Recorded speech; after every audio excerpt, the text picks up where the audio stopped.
नमस्कार। आज हम उस पेंटिंग की गहराइयों में उतर रहे हैं जिसे शायद दुनिया में सबसे ज्यादा पहचाना जाता है, मोनालिसा। हमारे पास जो सामग्री है वो इस मशहूर कलाकृति के पीछे की कहानी, इसके कलाकार की सोच और इससे जुड़े रहस्यों पर नई रोशनी डालती है। तो चलिए इस रहस्यमयी मुस्कान के पीछे की दुनिया को समझने की कोशिश करते हैं। इस पेंटिंग को ठीक से समझने के लिए मेरे ख्याल से इसके निर्माता लियोनार्डो दा विंची को जानना जरूरी है। 1452 में जन्मे लियोनार्डो वो सिर्फ एक चित्रकार नहीं थे। नहीं, वो तो एक सच्चे रेनेसा विचारक थे। वैज्ञानिक, आविष्कारक, इंजीनियर, मतलब एक अद्भुत प्रतिभा। बिल्कुल। और हमारे अध्ययन बताते हैं कि उन्होंने 1503 के आसपास इस पर काम शुरू किया था। दिलचस्प बात यह है, जैसा आपने कहा, कि ये शायद उनके लिए एक निजी प्रोजेक्ट ज्यादा था। मतलब उन्होंने इसे कभी अपने ग्राहक को सौंपा ही नहीं, वो इसे अपने साथ ही रखते थे, लगातार इसमें कुछ कुछ सुधार करते हुए। शायद उन्हें खुद भी अंदाजा नहीं था कि ये कला का इतिहास की सबसे बड़ी धरोहर बन जाएगी। हाँ, और पहचान का सवाल तो हमेशा से ही छाया रहा है। ये रहस्यमयी महिला थी कौन आखिर? सबसे प्रचलित सिद्धांत जिसका जिक्र ज्यादातर स्रोतों में मिलता है वो तो फ्लोरेंस के रेशम व्यापारी फ्रांसिस्को डेल जोकोंडो की पत्नी लीसा घेरार्डिनी का है। जी हाँ। इसी वजह से इटली में से ला जियोकोंडा करते हैं। हाँ, ये थ्योरी काफी मजबूत है, पर अकेली नहीं, बिल्कुल नहीं। कुछ विश्लेषण तो यहाँ तक इशारा करते हैं कि ये शायद किसी कुलीन महिला का पोर्ट्रेट है, या शायद लियोनार्डो की अपनी माँ का। और कुछ लोग तो ये भी मानते हैं कि इसमें लियोनार्डो ने खुद को ही, मतलब महिला रूप में चित्रित किया है। अच्छा, खुद को? हाँ, ये अनिश्चितता ही मुझे लगता है इसके आकर्षण का एक बड़ा हिस्सा है। सही कहा। और फिर है वो मुस्कान जिसके बारे में मतलब अनगिनत बातें हुई हैं, कविताएं लिखी गई हैं। हल्की सी समझ से परे, क्या वो खुश हैं या कोई राज छिपाए हुए हैं? यहीं लियोनार्डो की महारत सामने आती है। हमारी सामग्री इस बात पर जोर देती है कि उन्होंने स्फुमाटो तकनीक का, क्या गजब का इस्तेमाल किया है। स्फुमाटो, हाँ। हाँ, स्फुमाटो यानी धुएं जैसा। इसमें रंगों और रेखाओं को इतना महीन मिलाया जाता है कि कोई स्पष्ट किनारा दिखता ही नहीं है। इसी तकनीक की वजह से मुस्कान स्थिर नहीं लगती। आप जैसे जैसे अपनी नज़र बदलते हैं, आपके ध्यान के केंद्र के आधार पर होठों और आंखों के आसपास की छाया वो बदलती हुई महसूस होती है। तो एक तरह का ऑप्टिकल इल्यूजन हुआ है। हाँ, बिल्कुल।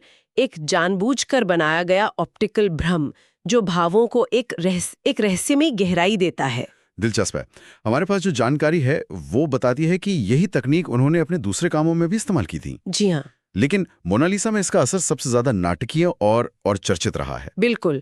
और सिर्फ मुस्कान ही नहीं, इस पेंटिंग का इतिहास भी कम नाटकीय नहीं है। मतलब 1911 में पेरिस के लूव्र म्यूजियम से इसकी चोरी, उसने तो इसे सनसनी बना दिया था। हाँ, वो कहानी तो अविश्वसनीय है। एक इटालियन कर्मचारी विंसेंजो पेरूजिया हाँ, विंसेंजो पेरूजिया। इसे चुराकर इटली ले गया, ये मानते हुए कि वो नेपोलियन द्वारा लूटी गई इतालवी धरोहर वापस ला रहा है। जबकि ऐसा था नहीं। हाँ, जबकि सच्चाई ये थी कि लियोनार्डो खुद इसे फ्रांस लाए थे। जी। इस चोरी ने पूरी दुनिया में हंगामा मचा दिया था।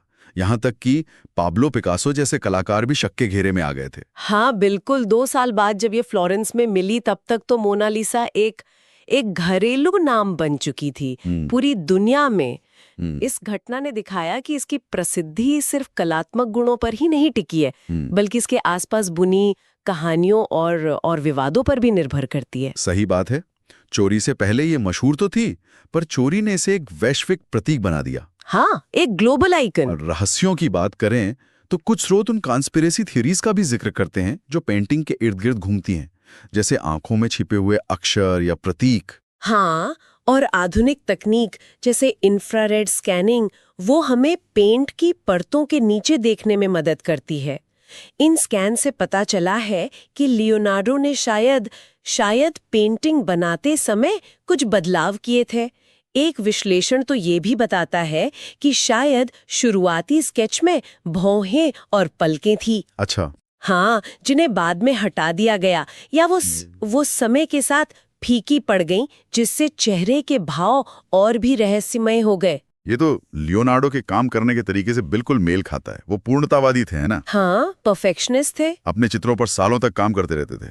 बिल्कुल। तो मोनालिसा ये महज एक पोर्ट्रेट नहीं है, ये लियोनार्डो की वैज्ञानिक और कलात्मक प्रतिभा का संगम है। एक अनसुलझी पहचान, एक रहस्यमय मुस्कान जो तकनीक से जन्मी है, एक नाटकीय चोरी की कहानी और सदियों की अटकलों का एक अनूठा मिश्रण।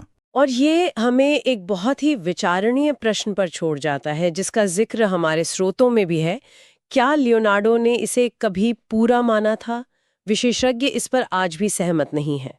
क्या ये संभव है कि इसका अधूरापन, वो निरंतर सुधार की प्रक्रिया जो चलती रही, वही इसके स्थायी आकर्षण का एक कारण हो?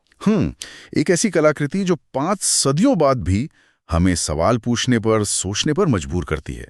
शायद इसका सबसे बड़ा रहस्य यही है कि ये हमें हमेशा और जानना चाहने पर